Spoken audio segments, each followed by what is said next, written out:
show you something that I talked about Tuesday, but I found this week, and it knocked me off the chairs. What I saw, I mean, I've been talking about UFO forces coming to Earth and civilizing this planet. And incidentally, at the conclusion tonight, I think I've got a pretty startling thing that we should go out with a bang tonight. Anyhow, I've been proposing that Jesus was an alien from the UFO forces, and all this stuff is mind-boggling, and I'm just proposing it. I can't prove a thing. I don't know who wrote what. I don't know whether they were all on magic mushrooms when they wrote this stuff. I don't know. But anyhow, still, regardless, you connect the dots, and it gets you interested enough to where you open up things and you start looking, and things start to fall into place. And many people just can't handle this kind of talk, because we have convinced ourselves that there is nobody else out there but us, and we're superior, and Jesus is coming, and, I'm a Christian, and all this crazy stuff. But this here has shocked me. And though I don't want to break the train of thought on the Emerald Tablets or 2012, I just figured, this is too much. And yet, let me show you a picture of our latest witness here. There it is. And this is a real, live, living thing. Okay, magnified probably 10,000 times. It's a bug. It's an insect. That's all it is. Just a bug. The kind that you swatting. I don't, but people do. Let me give you after you see this is what I recommend. When you have a bug on your house, you get a paper cup. You put it over the bug. You slide a piece of paper under it. You carry the bug out, and you let it go. Because you don't want that bug to get ticked off at you. And if you think it's crazy, just remember, if people, when the body dies, if a person gets out and then comes back in another body, wonder if you step on one of these things, they get out of their body and then come back looking for you. It's not a good thing. Now, all right. Now, this is why I'm saying this. Would you throw the next one up there? Tiny insect brains can solve big problems. Some bugs can recognize human faces. They can count and categorize. By Emily Son, and that's blah, blah, blah. According to a growing number of studies, some insects can count, categorize objects, recognize human faces, all with the brains the size of pinheads. The question is, if these insects can do these things with such little brains, what does anybody need a big brain for? Now, of course, when I first read that, I said, boy, you see a lot of crazy stuff, but you know what? I sit, and Joan sometimes, thinks I'm loony, which a lot of people do, but I sit a lot of times out in the front porch in the summertime and talk with slugs. You know what slugs are? But they're terrific. And I put a little piece of cat food or something, and they all come and they form a circle. And they come and they're all around here. And I said, this is terrific. I mean, they know what they're doing. And then when it's done, where'd they go? I mean, and so I figured they must be talking to each other or something goes on in there. Anyhow, I always thought it was just instinct. I mean, they just do what they do because they're little robots or something. How many, what did the bee say? I did 2 yellow flowers and 6 blue ones. But can you imagine a bug that can do that? That the bee says, let's see, today I'm going to try to do 17 flowers. And he does maybe 13 roses or whatever it is and 2 dahlias and whatever. And then the bee says, that's it for today. I did what I wanted to do. I'm quitting. That's stupid. That's exactly what they do. They not only can count, because they know they did 17 flowers, they must have a head bee that says, Charlie, whatever your name is, you do the 17. He said, I did 17 yesterday. Give me the little... And they can categorize. They can put it into categories. I know, and a lot of times, if they can recognize you, can you imagine? Remember, you know how you get when sometimes you say, God, there's a fly in here. And you say, these bring disease, get rid of it. Imagine if there's 2 flies sitting there and you walk into the room. And the fly says, oh my God, look at what's coming in here. There's a human in here. He says, yeah, I know, these things are filled with disease. Try to get it out and drive it out. I'm thinking, why not? Of course. Look at this. Look at this. Lars Chitka presented his findings along with colleague Jeremy Niven in the journal Current Biology. Bigger isn't necessarily better. In some cases, it could be the opposite. There's a lot of evidence, on the other hand, that overall size is irrelevant when it comes to brain power. Among human, individuals with larger noggins don't have higher IQs. Whales with brains that weigh 20 pounds with 200 billion neurons are no smarter than people. You know what struck me there? They didn't say they're not as smart. They said they're not smarter than people. With our measly 3-pound brain that has just 85 million neurons. And, so then we go on to the next one.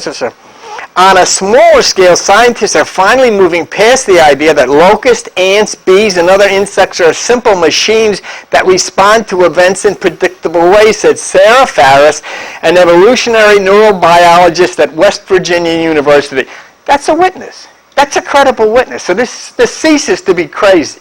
This ceases to be nonsense. Study after study now shows that insects can in fact change their behavior depending on the circumstances. Honeybees, which have been the focus of Chitta's work, have tiny brains with fewer than 1 million neurons, yet the insects can classify shapes as symmetrical or asymmetrical. They can pick objects based on concepts like they're the same or they're different. They can learn to stop flying after a prescribed number of landmarks rather than after a certain distance. In other words, if they're assigned to do 18 flowers, after 18, he quits. I mean, when I told this to people Tuesday night, they said, how do they know? I don't know. How could I ever know? I don't know what makes you go or regard in thinking about these things. Look at this. It says, ants and bees have notoriously complex social systems. Along with other insects, they can move in a surprising number of ways to communicate or get around. It's wonderful to see that insects are finally being compared equally with vertebrate animals shaded. They have smaller brains, but they still have complex enough brains to do these things. Many insects provide humans with unheralded services such as pollination, sustenance, and pest control, but some of them gross us out or worse. But now let me tell you something. Now, we laughed at this. These things are intelligent in a way that maybe we don't understand.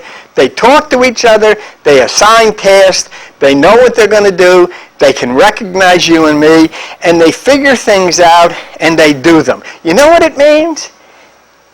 Could this guy be smarter than us, and could this guy be looking for you? Look at, here he is right there. Oh, I know. Oh, I can't stand them. But what do you think they're saying about you? Look at her in the red. Oh, my God, here they come again. But here's the point. If this animal, this being, can figure things out, can recognize and knows what to do, and can sort it out, and can figure how to survive and do things, why can't a virus? You see the point here? The point that's being made by science is that the swine flu virus, they're afraid it's going to mutate. What's that mean? The virus is going to say, we got to figure a way out to get around this vaccine. And so the virus will try all different combinations until the mutation takes effect, and bingo, the next thing you know, they've made an end run around the vaccine. So we can laugh at these kind of things, but when we say, well, a virus, how small is a virus compared to this? Okay? Well, how small is this compared to a cat? How small is a cat compared to a dog? How small is a dog compared to us? And then it goes on and on and on. It's a chain. So I don't know. This is crazy stuff. But there is something that exists in these things, and there is some kind of an intelligence that exists that can be very but you see, the thing is that when we become so anti-nature, we cease to even understand this stuff. And so as strange and as wacky as this sounds, when we take the possibility of that having an ability to figure out ways of survival, then we have to take it down one notch to the virus and say, does that have an ability to figure out the survival? And it's true. They do. They do. Last week, we were discussing the fear-mongering going on concerning 2012. And, you know, and the movies and all of that, it takes it to a bizarre amount of, you know, buildings floating out. And then what I did, I went over the statements of a Maya shaman from the Book of Destiny. I'll show you a picture of the book in case any of you wanted to take a look at it again. That's it. It's called The Book of Destiny, Unlocking the Secrets of Ancient Mayan Prophecy of 2012 by Carlos Barrios, who's a shaman and member of the Mayan Council and so forth and so on. And basically, we just went over it. The book put into perspective what the prediction was actually about. And it was a simple truth, you know, made by a force thousands of years ago, that if people on the earth are not in harmony with nature and its animals, there will be a price to pay. I mean, I don't know if you're aware of this. It was on television tonight.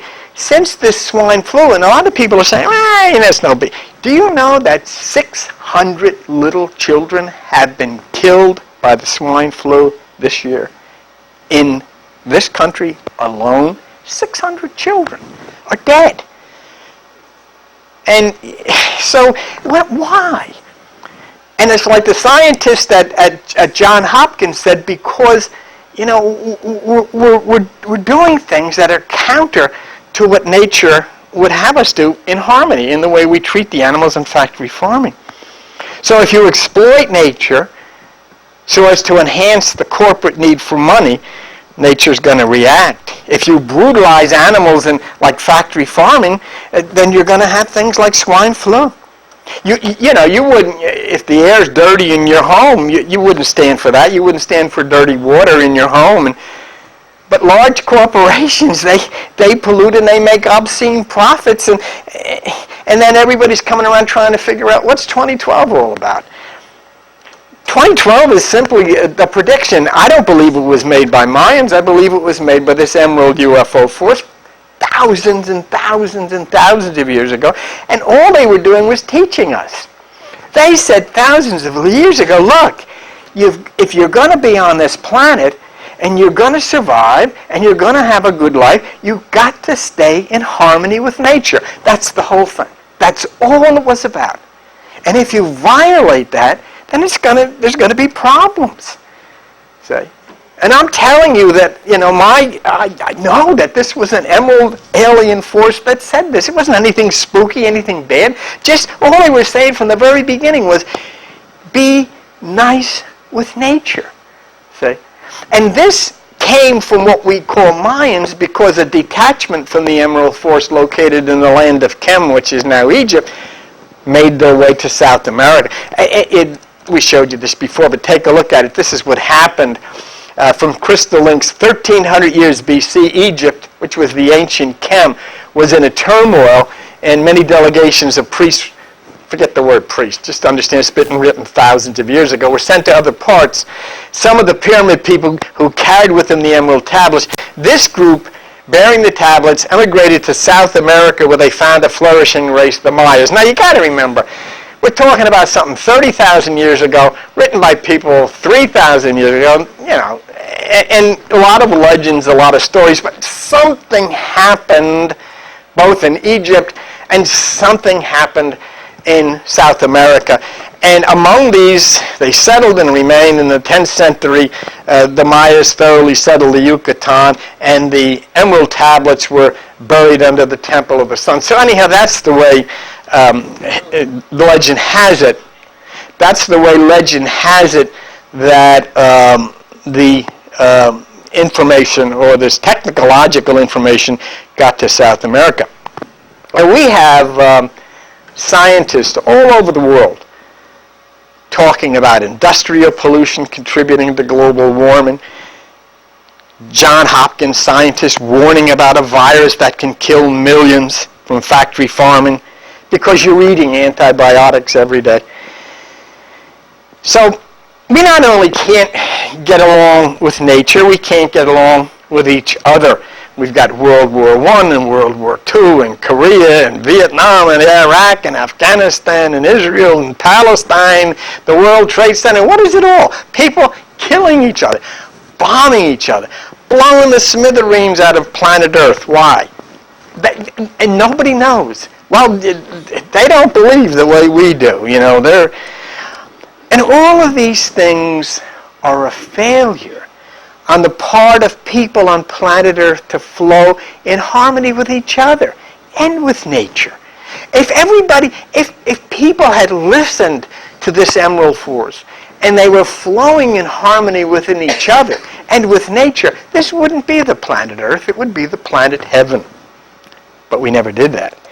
So after doing all of this violence to each other and to nature and to its animals, and then using our technology not to improve health and welfare, but rather to improve the deadly ability of our weapons, what does one expect? Why should we be so surprised that a warning has come down and nature says, enough is enough?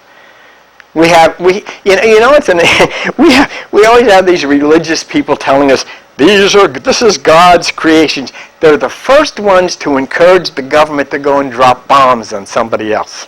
And they want to drop bombs on all the people in Iraq and all these places because Jesus is going to come back in a hail of bullets. That's exactly what they believe. But let's say, for instance, that Pakel Votan, who is attributed with giving us the Mayan prediction of 2012. What if I say to you, do not warm up your car in your garage or you will kill everybody in the house? Well, you wouldn't do that, would you? But there's some people that do. They don't know any better. They don't want to go out in the cold, so they'll warm the car up in the garage and kill somebody. Now, what if I say to you, look, if you don't take care of your animals, they can get diseases. And that can actually affect you. So you realize it, you take them to the vet. But you see, the problem is this. There's another house that your house exists in. You live in your house, okay? But outside of your house, nature lives in the celestial house. The house outside of your house is the universe. The earth is the floor of that house. The sky is the ceiling of that house. And all the things that we wouldn't do in our house, we've done in the cosmic house. We have dirtied it. We have dirtied the water, we've dirtied the air, and we abused all of the living things in this house. So we come down with many diseases.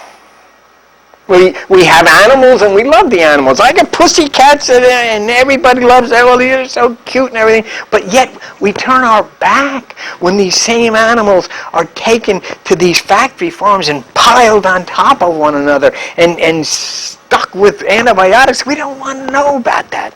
We just want to go to the restaurant and have a nice dinner. We don't know the terrible suffering that we inflict on nature. And yet we go into shock saying, oh, what is this 2012 stuff?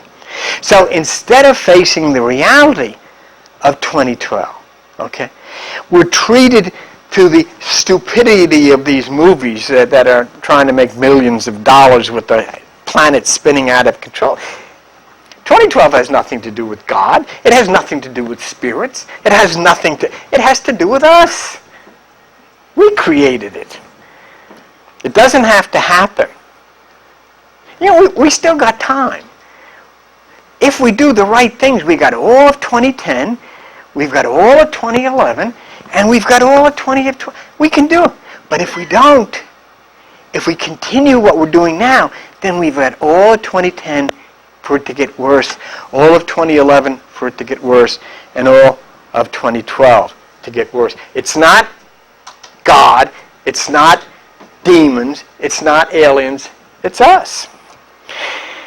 Now, about the Emerald Force that landed so many thousands of years ago before there even was, in Egypt. We get so stupid when it comes to the existence of people living someplace else.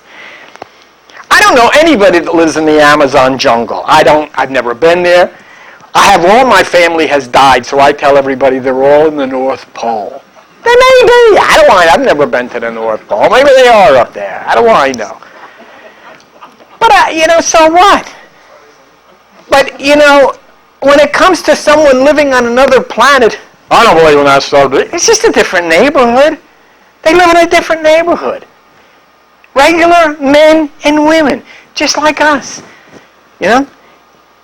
If you go into a jungle, a primitive jungle, and you bring a television with you or a cell phone, you'll be considered a god. That's all we've done.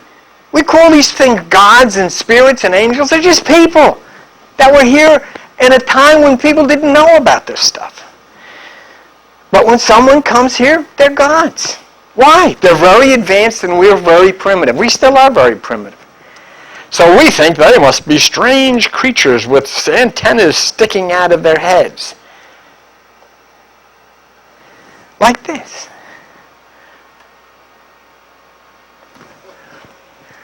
But that's not what's described in the book of Ezekiel. Not a little green man with sunglasses on and all of this stuff. You know what they describe? A man in a white linen suit. Like that guy over there.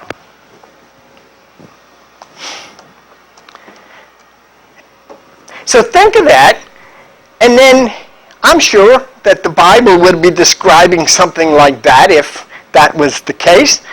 But see if it's more like that. Let's go to the book of Ezekiel. And when the living creatures went, the wheels went with them. A thing took off in a way. And when the living creatures were lifted up from the earth, the wheels were lifted up. That's the way you would explain it. And the living creatures ran and returned as the appearance of a flash of lightning.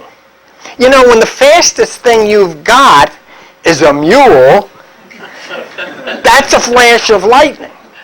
What else does it say? 6 men came from the way of the high. These are guys that get out of the UFO. Which lies to, and every man had a weapon in his hand, and one man among them was clothed with linen with a writer's ink, and they went in and stood beside the brazen. They didn't say strange little green guys with pointed chins and big eyes and, sunglasses. They said, no, these are just guys. Regular, normal guys. See, in yellow there's a description of the UFO. In white, a description of the beings who got out of the UFO. Men. And what kind of weapons did they have? If you think this guy in the Bible, oh, geez, what is this?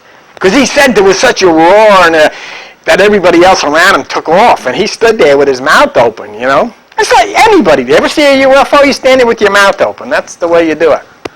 And you don't tell anybody, but this guy.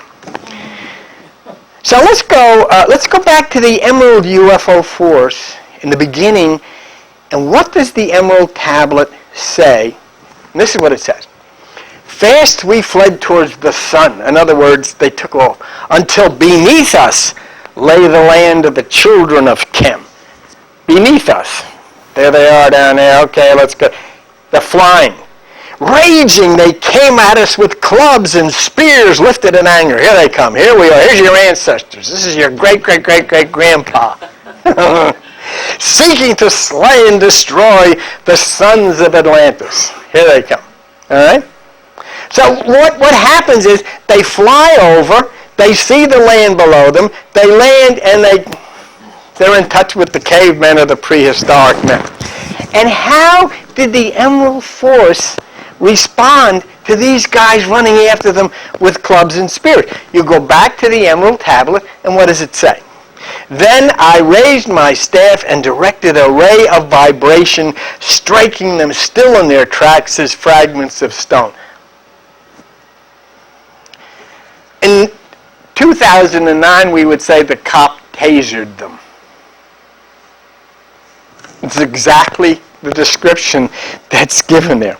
So in both instances, in the Emerald instance and in the Bible, the ones from the UFOs had weapons, and in both instances they were just men, just normal people. Normal people who happen to live in a different neighborhood in the universe. People have no problem thinking men landed on the moon, but for them to think that some men might have landed on Earth, oh my God, I can't believe that. And what did they try to do? They simply tried, according to the Emerald Tablet, to instruct us in how to live in harmony with nature, something we've never been able to do. And it's no different when our culture goes to primitive places and we try to help them improve their lives. The entire point to be made is what is the nature of spiritual and religious cultures we've been following all of our lives, and what are they saying? We've gone to church. John and I have gone to every kind of church there exists. We've read Bibles. I've read the Bible through 4 times. We've sang songs. This is the day that the Lord had. Everybody's done that one.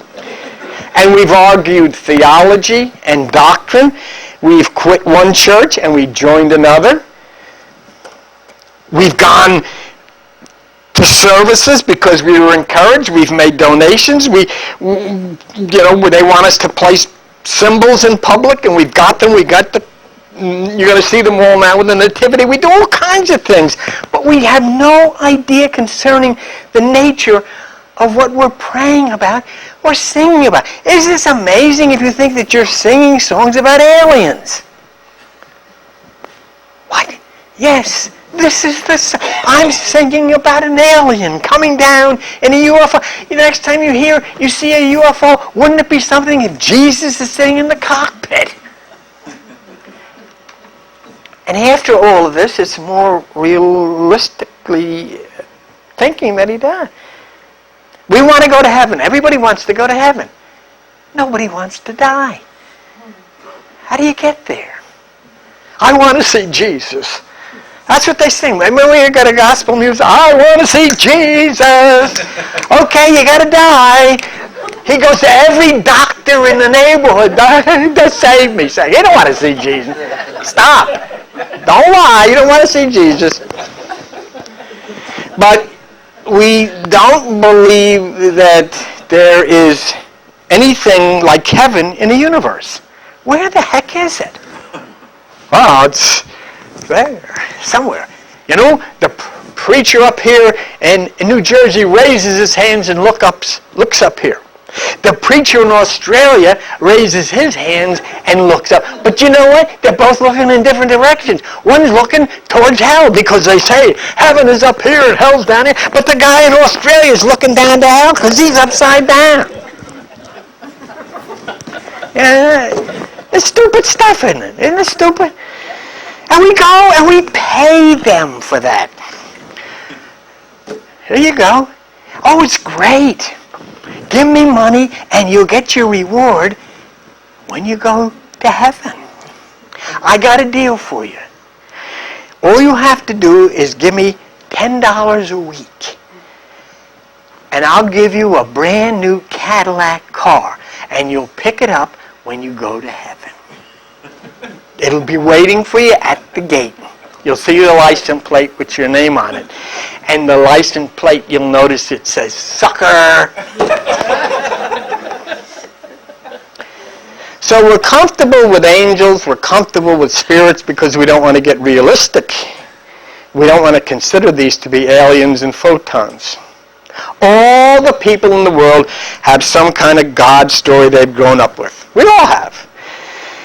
And you are expected to believe it or there's going to be bad consequences. And we fight each other over the stories. We kill each other over the stories. And yet the very people who show up to express belief in the stories really don't know. And so the Emerald Tablet has given us a starting point. And these people who came to Earth in UFOs are the ones we have been referring to as God and angels and Jesus and Krishna and Muhammad and Yahweh and all of that stuff. Strangely, what we've been finding is that the Emerald UFO Force, whether it's true or not, has connections to all of them. I've gone over and over with you strange connections of the Emerald UFO Force with the number 8. Let's put it up here. It's important. Number 8. The number 8, as a result of coming from the Emerald Force, involves everybody, including Jesus, Buddha, Nostradamus, NASA, and why? What the heck? I'll tell you right now, I don't believe there's anything supernatural in a number. I don't. You know what that is? That's a curvy line on a piece of paper on a board. Well, what's it got to do with anything? Why should that? If you add these up together, they come out to 8. So what? That is not going to pay your mortgage or pay the doctor. So what? They got 8. Who cares? What cosmic significance does it? Do you remember all the 8s? Do you remember all the 8s that are connected with December 21, 2012? Now, just think of something. UFO, Emerald 4. Is it hot in here? Mm-hmm. Yes. Turn the air conditioner on. Is it this one? Wait a minute. Which heater are we using? No, don't worry about the heat. Just put the air conditioner. Yeah, just turn the air conditioner. I'm not using any heat. Now, just think of this for a minute. The UFO Force lands in Kem before it's Egypt. You don't have to believe that. Who cares whether you believe? It's not going to change anything. But Thoth, who's the head commander of this group, is called the God of 8. And he reports to the 8 deities. Commanders, forces, whatever you want to call them. The God of 8, to the 8 deities, comes from Hermopolis, which is the city of 8. Everything is 8. 8, 8, 8, 8. What? Why? Part of the force takes off and lands in South America. And what do we see from the Mayans, Joe? The Mayan calendar, I always thought, was a wheel with 8 spokes. I always thought the Buddha calendar was a wheel with 8 spokes. But you know what I found? It's not. It's an 8-rayed star. So the Mayans all of a sudden have a connection to 8 because the UFOs landed there. The Buddha has a connection with 8. Nostradamus does his prediction about 2012, and it's filled in his quatrains with references to the 8-rayed star. The History Channel does a show, and they show the connection between Ophiuchus, Sagittarius, and Scorpio. And when those 3 meet on December 21st, 2012 at 11:11, it will make a form of an 8 pattern. You go on the History Channel and you can see how they describe that. Jesus, according to the Gnostics of Egypt, thousands of years ago, and this was before he was Jesus and he was connected with this UFO force, gave them the sign of the 8-rayed star. I want you all, please, now this happened 20 years ago when Charles made this platform. I want you all, please, to look what's on the front of here. It's the 8-rayed star. This was put down 20 years ago when we had no idea what it was. NASA, you can't see it here, but it's an 8-rayed star. The all-seeing eye in heaven, which is the Hourglass Nebula, figure 8. Supernova 1987A, which I say is the 7th seal of the book of Revelation, is an 8. And the emerald tablet is called emerald because the emerald tablet is a nocturne stone, which means it's 8-sided. Everything is 88888. 88888, including the fact that the sun in its orbit through the constellations traces a figure 8 through the constellations, and including the fact that Jesus' name in Greek, Iseous, has a numerical value of 888, which is the mythical. What is all of this? A big coincidence? Of course not. So I was sitting as I usually do. You know what I do? After I get done talking to the slugs and the ants and stuff, I sit and I say to someone that isn't there physically, what am I going to do now? What the hell am I going to talk about? I can't even conceive of where do we go now. And now, I didn't hear anything. Nobody came flying through the window. But my mind was filled with Eda Karina, the winged nebula, which I have proposed is the seventh angel of the book of Revelation, which is very, very important when it comes to 2012. I couldn't understand it, and I said, why is Eda Karina coming into my mind? I have proposed that Eda Karina is the seventh angel of the book of Revelation. Joan will show you a picture of the seventh angel of the book of Revelation. There are several reasons. Number one is it looks like an angel. There's the wings. I mean, it looks like an angel. The second reason is that Eda Karina is connected with the Pegasus, which is a white seahorse. And if you look close enough, you can see the white seahorse outlined right on the side of Eda Karina. The third reason is that Eda Karina, the word Eda, is the seventh letter in the Greek alphabet. So I got 7, I got the white horse, and so forth and so on. Its wings are covering the brightest light in the universe that no one could look upon and live, okay? The Karina star. And then what capped it off is I'm looking about the seventh angel, and I see it says, it is connected with the son of David. The astrophysicist who directs the Eda Karina project is from the University of Minnesota, and his name is Chris Davidson. That's enough. That was enough. That convinced me that it was the seventh angel. But what does that have to do with 8? I'm involved with 8s. So what am I going to go to the seventh angel? I went to Wikipedia. And I looked up Eta, which is the seventh. And this is what it says. Eta, uppercase Greek, seventh letter of the Greek alphabet in the system of Greek numerals, has a value of 8. I got an 8, didn't I? Out of the seventh angel, Eda Karina. See? If you're crazy, it pays off. You find stuff that other people might not look for. Because I said, I'm not going to look there. And then I said, why is this in my head? You know what, it's funny. It always happens when my mind focuses on things like this. I get things from other people.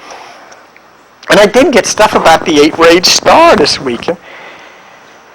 Now, what have I proposed? I proposed that Jesus Christ was actually the Emerald UFO commander. Now, I can see what you're thinking. Here's a guy with sandals and a white sheet, and he's going to jump in a UFO. No. The story was written 30,000 years after the appearance at the land of Khem. And they wrote in the way that they tried to put together the legends and the stories and the mistakes and all that, come up with something. And so they had to find somebody and all of this stuff. You know? So we're not talking about somebody who lived in Jerusalem. We're talking about a person, a character in a story that was placed in Jerusalem by the Hellenists, which were part Jewish too, and create this story about the sun. Because all of the Emerald 8 UFO people were the messengers of the sun. And so then Jesus Christ, if I'm correct, was the UFO commander of 8 from the city of 8, reporting to the 8 deities. So then when the Hellenists come along, they say, well, you know, that Thoth that the Egyptians said was the leader, and Hermes, which the Greeks said was the leader, was really Hermes Trismegistus, which means they were one person. See? So we had that, and then these same Hellenists who created Hermes Trismegistus as this commander gave us the name of Jesus, which has the value of 888. They wrote it. Jesus' close friend turns out to be John the Baptist, who we find out was Elijah, who originally left the earth in a UFO. And then the teachings of the UFO commander from the Emerald and Jesus are very, very familiar, are very familiar with the word I'm looking, similar. Look at this. In white, the alien. In yellow, Jesus. The alien. I began this incarnation where the river of life flows eternally. Jesus, who believes in me out of his being shall flow rivers of living water. The alien. I descended, but in a time yet on board I will rise again, for surely will I return. Jesus, I go away and come again. Tell no one until the Son of Man be risen again.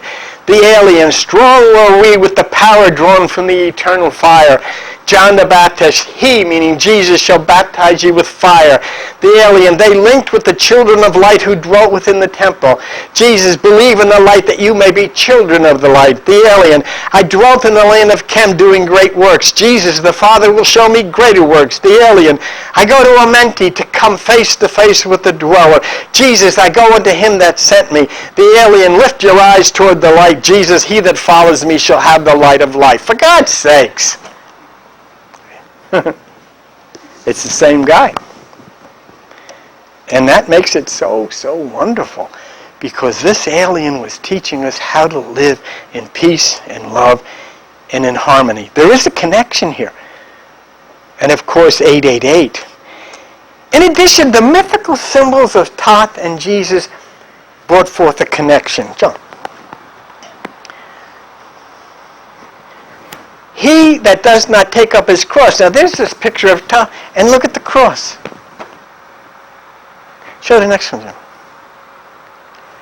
If your eye be single, your body will fill with light. Look at the single eye. Okay. Don't worry about a guy with a head like a bird. That's all symbolisms. It's the same person. Is it possible that Jesus 888, with the same teachings and knowing UFO Elijah, could be the Emerald UFO Commander 8? He gave the Egyptian Gnostics the Coptic key. And what was it? The Coptic key was the 8-rayed star. Why that? Why not a 6-rayed star? The 8-rayed star. It is the 8-rayed star. And if it is, then we have more proof of Jesus' identity. And that 8-rayed star also opens us to doors that connect to 2012, as well as other myths and legends to the Emerald 2012. And Jesus presents the 8-rayed star to the Coptics of Egypt. And now I'm going to show you 8-rayed stars shown throughout every culture practically since the beginning of time. There they are. Here's an 8-rayed coin. See it? That's a coin with the 8-rayed star. And of course, the Jesus star. And you know what it is? You can't even attach this to one person, because every deity has a different name. They're all different. They all have different names. The ancient coin. See, I'm not looking at this for numerical significance. I'm not interested in the 8, what 8 mean. What I'm trying to do here is connect Jesus to the Emerald Force Commander of 8 from the City of 8, reporting to the deities of 8. As you look at these 8-rayed stars, it's important. There is no mythical character connected, because they come from all different cultures, where the symbols all relate to a different name. But what do they have in common? They're all 8-rayed. See?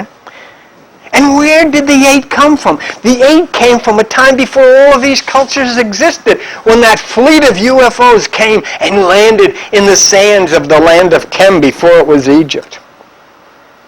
See, it's the same way. They may have a name of Anu meaning something. It's the same way where the Egyptians called them Thoth and the Greeks called them Hermes.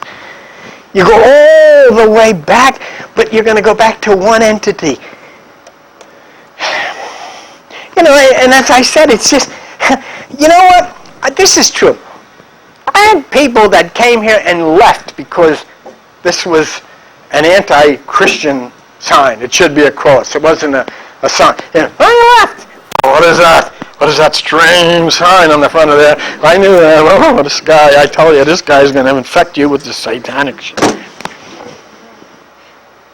I want to show you a picture. I want you to see what you see. This is a picture of the Vatican. What's that? You know what that is? 1, 2, 3, 4, 5, 6, 7. It's an 8-rayed star.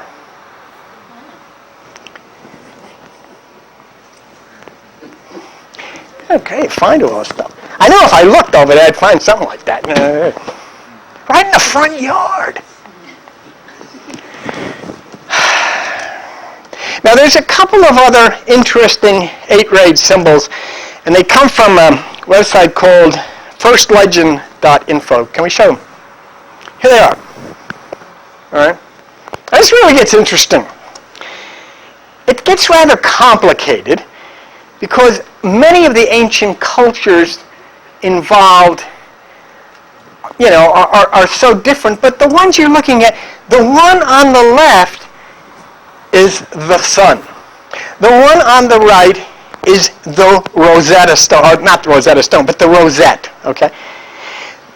What the First Legend website found is that the ancient sun god became an 8-rayed symbol that you see on the left. Wow. And you know what? It's so interesting? Because the UFO commander, the god of 8, from the city of 8, reporting to the deities of 8, was, as he proclaimed, the messenger of the sun. See? He was the sun god, if you wanted to call him.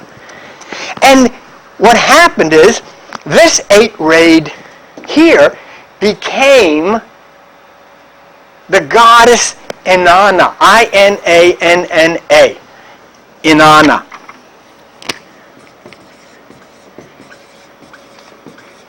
You know what her mother's name was? Many of you call your grandmother by the name Nana. That's right. You think you made it up. Inanna was the most ancient Sumerian goddess of love, recreation, and new life. In Babylon, she became the goddess of love and sexuality. Do you know what her name was in Babylon? Love, new life, recreation. Her name was Ishtar, from which came the name Easter. New life, sexuality, love.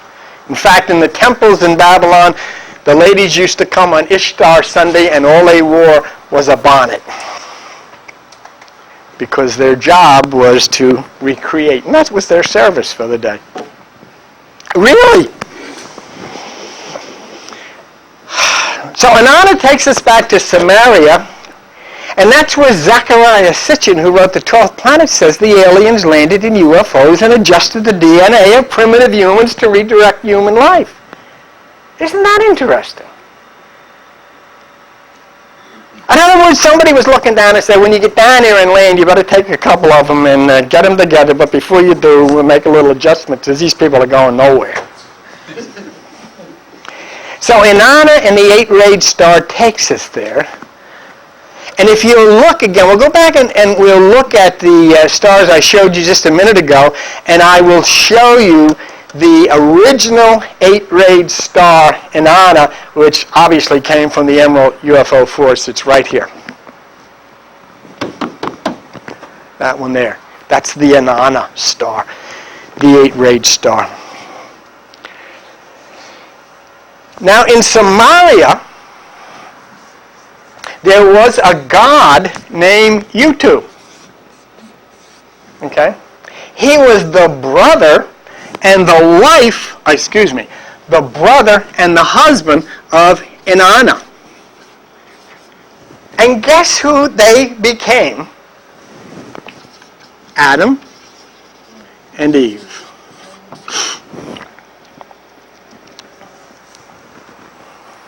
And that's where the legends come from. Let's look at this. From First Legends. I was looking at the 8-spoked icon that represent the winged disc, the star, the sun, and the rosette.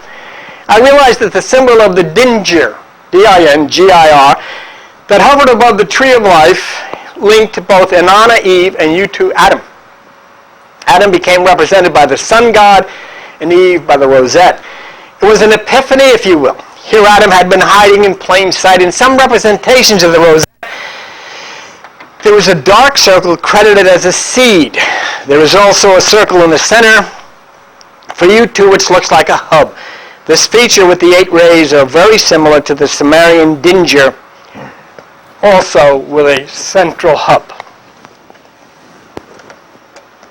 The point being made by them at first legend is that not only did the Sumerians, who Sitchin said were connected to the alien UFO force, first give us Easter, but they gave us the Adam and Eve legend as well. Now I'm going to show you the Sumerian Dingir, and we're going to look at Wikipedia and see that. And here it is. Joan, hit it again, would you? The Sumerian Dingir, which is here, originated as a star-shaped ideogram indicating a god in general, or the Sumerian god An, A-N. The supreme father of the god Dingir also meant sky or heaven in contrast with the earth. This, what you're looking at, is an actual stone from ancient Sumeria. And if you look, and you can't see it from there, I know, but if you look at the third row down, you'll see the Dingir, the 8-rayed star. The third line from the top is translated Inanna. Huh? Interesting. So the number 8 of the Emerald UFO force becomes the 8-rayed star, which comes to us as a Sumerian symbol, which Zecharia Sitchin says was the point of UFO alien involvement. And then everything leading all the way from there up to December 21st, 2012, even to the pattern that a History Channel shows us is 8. It's an 8-rayed star. And you're looking at the person sitting right here in this room where we have had the 8-rayed star on this podium for over 20 years, long before we were aware of these things. But it was somebody who put it there for a reason, wasn't it? And so from all of this of Inanna and the 8-rayed star, we got Adam and Eve, we got Easter, we got the 8-rayed star formation, we got the Mayan calendar, the Boudic wheel, the contrails of Nostradamus. All of these things, which we'll show you again, all of this stuff comes from the 8-rayed star, from the Emerald UFO Commander that we've showed you before. All of this, and add to it that the sun's trajectory makes a figure 8 through the constellation, and also add to it that Jesus Christ's number in the Hellenistic in the Bible is 888.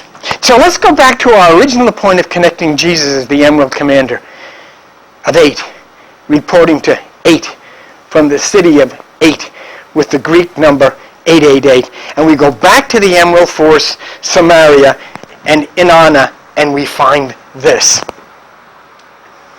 That the dual nature of Inanna was explained, that the star, an 8-rayed star, represented Venus as the morning and evening star, which Inanna as Venus eventually became. So we have Venus, the morning star,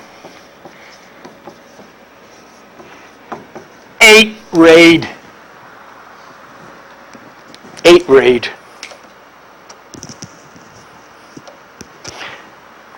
You ready for more? Watch. Venus' orbit is slightly inclined relative to the Earth's orbit. Thus, when the planet passes between the Earth and Sun, it usually does not cross the face of the Sun. However, transits of Venus do occur in pairs separated by 8 years.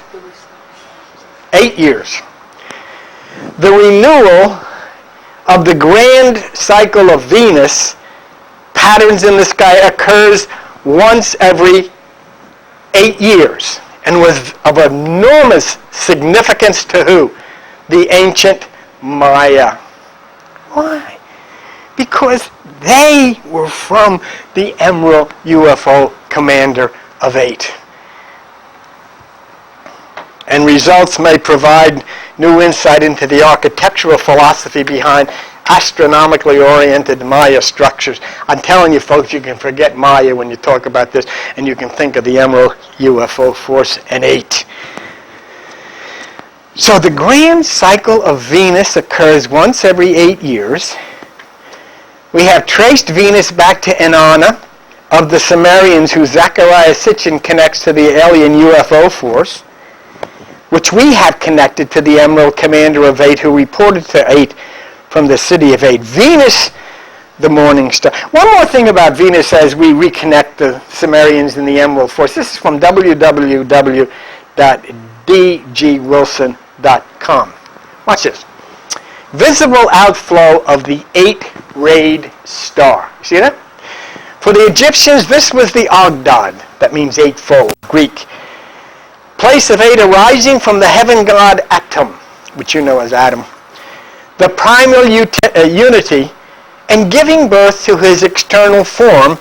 It was from this primal location that the Egyptian town Kum, which also became Ken, 8 town, took its name. The Greeks named the town Hermopolis.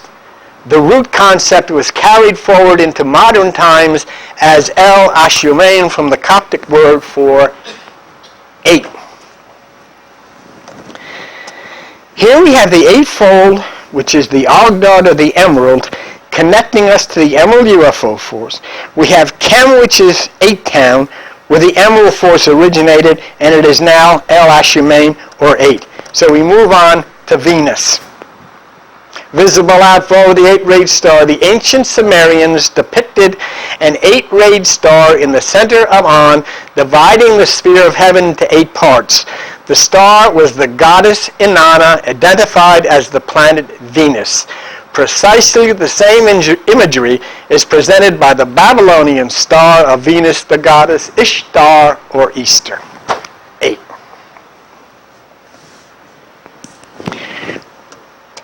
So now we connect the 8-rayed star, which finds its way through the Mayans, the Emerald Force, Jesus, the Coptic Key, the Buddhist, Nostradamus, 2012, as outlined by the History Channel, and Jesus at 888. And in addition, we have the 8-rayed star connected to Ishtar, which is Easter, and Jesus as 888. And of course, Jesus also connected to Easter. Back to Wikipedia. Venus is the second closest planet to the Sun, orbiting blah blah Earth days. The planet is named after Venus, the Roman goddess of love and beauty. After the moon, it is the brightest natural object in the night sky. Venus reaches its maximum brightness shortly before sunrise, for which reason it's often called the morning star or the evening star. The ancient Sumerians depicted an 8-rayed star in the center of On, identified as the planet Venus. 8, 8, 8, 8, all over the place, the morning star. And that Samaria is where Sitchin portrayed the alien UFO force, where the alien commander was the commander of 8 from the city of 8, reporting to the 8. And here we go. It's all there. The clue is the 8-rayed star, which is Venus, connects to the morning star, which then connects to the commander of the Emerald UFO force. Can we do that? Just now, I want you just to pay attention with me for a minute. What we've gone through, we had the 8-rayed star. Okay, we've talked about that. We connected to Ishtar, which is Easter, which connects to Jesus. We connected to 888, which is Jesus. And we connected to Venus, which is the morning star. And we know that the Emerald UFO commander did dispatch forces to communicate this message to all of us. Now watch this, will you? I want you all, stop what you're doing, and look. Revelation, I, Jesus, have sent my angel to testify to you. I am the root and offspring of David and the bright and morning star. He's 8. He's Venus. He's represented by Venus. He's represented by the 8th star. This is Jesus right on the front of this as the Emerald UFO commander who started the whole thing with the 8th star. Jesus' teachings, the same as the UFO Emerald Commander of 8 from the city of 8, connected to the 8 deities. His name is the number 888. His close friend left the earth in a UFO. He gives the Egyptian Gnostics a symbol of the 8-rayed star. The 8-rayed star comes from the Sumerians, who initially were closest to the Emerald UFO force of 8. They connect the 8-rayed star to Inanna, which attaches to Venus, the morning star. Jesus is proclaimed in the Bible as the bright morning star. Now I'm going to put something in your head that I'm just starting to work on, if I haven't put anything in your head yet. What is going to happen on December the 21st, 2012? It happens every 26,000 years. It is the movement into Aquarius, the man with the pitcher of water.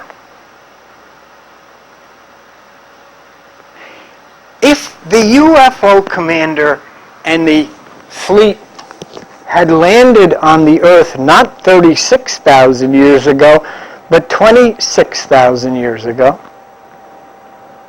when we moved into Aquarius the first time, would not that say that if Jesus was the UFO commander and did appear the first time 26,000 years ago, that a UFO fleet landing in that area of 2012 would be the second coming of what we call Jesus Christ, but what is actually that Emerald UFO commander? And did not the scriptures say that the way he left, and it was said he was carried up into the sky, is the way he would return? Will the second coming be a fleet of UFOs from another dimension? The evidence would seem to point that way. I don't know. But I'm saying the evidence would seem to point that way. Now, this here has been an awful lot for you to sit and put in your little heads. And I have people writing feverishly here. But let me tell you what I'm going to do for you that come here. I'm putting this stuff on the website. Not in a video form, but in the text form, just as I read it here.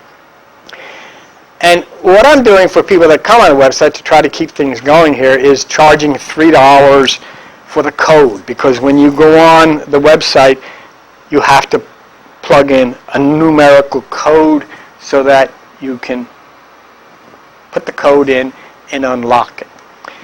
Anybody here that sends me an email and asks, I will give you the code for the first 6. Well, right now I've got 4 on. I'll give you the code for the first 4, and then when the 5th and 6th are put on, I'll give you the code. That way you can study all of this yourself. You can go around the internet and look and confirm it yourself. You can come up with ideas yourself. You'll have the locations of the different websites and the different scientists yourself, and you can at leisure, because what I'm saying is so bizarre. But yet, I haven't told you anything that I haven't tried to document and show you is factual. But, I need for people to see this with their own eyes and be able to study it and take your time with it. You can't. There is no way you could have sat here for this hour and consumed all of this. I'm the first one to tell. There were some things that were pretty exciting, and I think with Jesus saying, I am the morning star, and the whole doggone thing focusing around the morning star, and the morning star being connected with December 21, 2012, that's a big deal. You see? Think of that. December 21, 2012, and every prophecy that you saw, all those 8-rayed things, are all the 8-rayed star. So if December 21st, 2012, including the 8-rayed star Jesus gave to the Gnostics, if that is all involved with December 21, 2012. Then the morning, that means the 8-rayed star is the morning star. That means this is the morning star. You see what I'm saying? This is the morning star, and so Jesus comes along and says, I am the morning star. I am the one who commanded the fleet and who came. And I am the one that the others who came thousands of years after wrote about. And as I said in the Emerald that I would return, I said in the Bible they wrote that I would return in the same way that I left. And what an appropriate time to do it, because as we enter into December 21st, 2012, we will pass over into the world of Aquarius. And when the disciples in the Bible said to Jesus, where shall we celebrate this Passover? He said, look for the man with the pitcher of water. When he enters into the house on December 21st, 2012, I added that, I'll be there. Whoa! See ya. Bye-bye.